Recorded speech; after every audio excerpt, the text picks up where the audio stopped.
This video sponsored by BuyMode. இந்த ஆப்பில் நீங்கள் பர்ச்சேஸ் பண்ணக்கூடிய எல்லா ப்ராடக்ட்டும் உங்களுக்கு மலிவான விலையிலேயே கிடைக்குது. இதில் நிறைய ஆஃபர்ஸ் அண்ட் கூப்பன்ஸ் ப்ரொவைட் பண்ணுறாங்க. ஸோ இதோட லிங்க் உங்களுக்கு டிஸ்கிரிப்ஷனில் கொடுக்குறேன். தேவைப்படுறவங்க யூஸ் பண்ணி பாருங்கள்.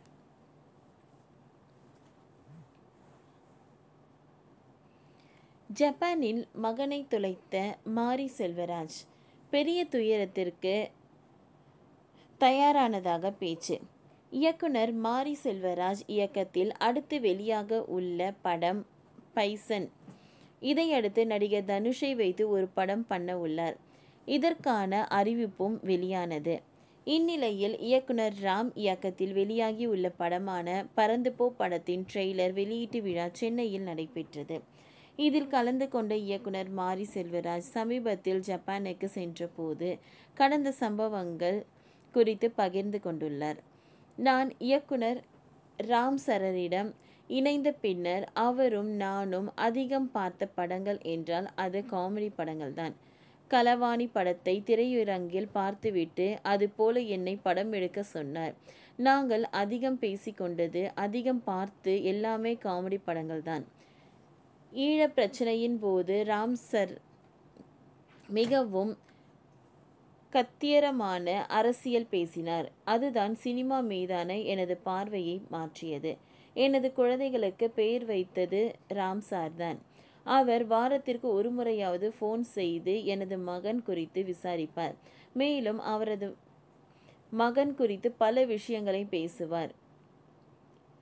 இதனால் எனக்கும் ஆசையாக இருக்கும். நாம் எப்பொழுது நமது மகன் குறித்து ராம் சாரிடம் பெருமையாக பேசப் போகிறோம் என. சமீபத்தில் நான் குடும்பத்துடன் ஜப்பானுக்கு சென்றிருந்தேன். அப்பொழுது மகனை தனது பாட்டியுடன் ஒரு அறையில் தூங்க வைத்துவிட்டு நண்பர் ஒருவரை பார்த்து நாங்கள் அனைவரும் புறப்பட்டு விட்டோம். நாங்கள் திரும்பி வந்தபோது எனது மனைவியின் அம்மா ஃபோன் செய்து மகனை காணவில்லை என்று சொல்லி அழுகிறார். அறைக்குள் தூங்கிக் கொண்டிருந்த அந்த பையன் எப்படி காணாமல் போவான் என்ற கேள்வியும், அதுவும் ஜப்பானில் எப்படி காணாமல் போனான் என்ற கேள்வியும் எழுந்தது. எனது மகனுக்கு ஒரு அறைக்குள்ளேயே ஒரு லிஃப்ட்டுக்குள்ளோ செல்ல தெரியும், ஆனால் வெளியே வர தெரியாது.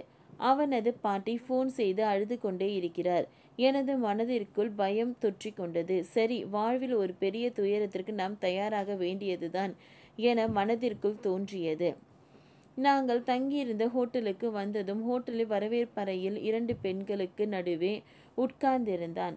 நான் அவனை பார்த்ததும் ஓடி சென்று தூக்கிவிட்டேன்.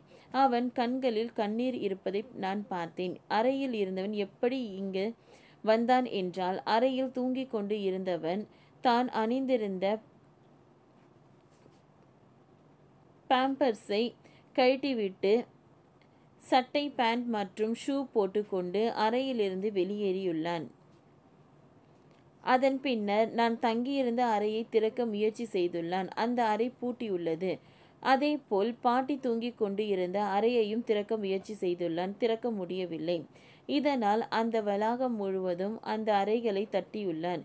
இதனால் ஒரு அறையில் இருந்து வெளியே வந்த 2 பெண்கள் அவனிடம் யார் என்று கேட்டதற்கு அவர்களிடத்தில் பாம்பரில் டைரக்டர் மாரி செல்வராஜ் என எழுதி கொடுத்துள்ளான்.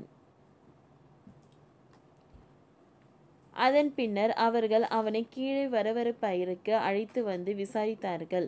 நாங்கள் வந்திருப்பதை உறுதி செய்த பின்னர் அங்கே அமர்ந்து பேசி கொண்டு இருந்துள்ளார்கள்.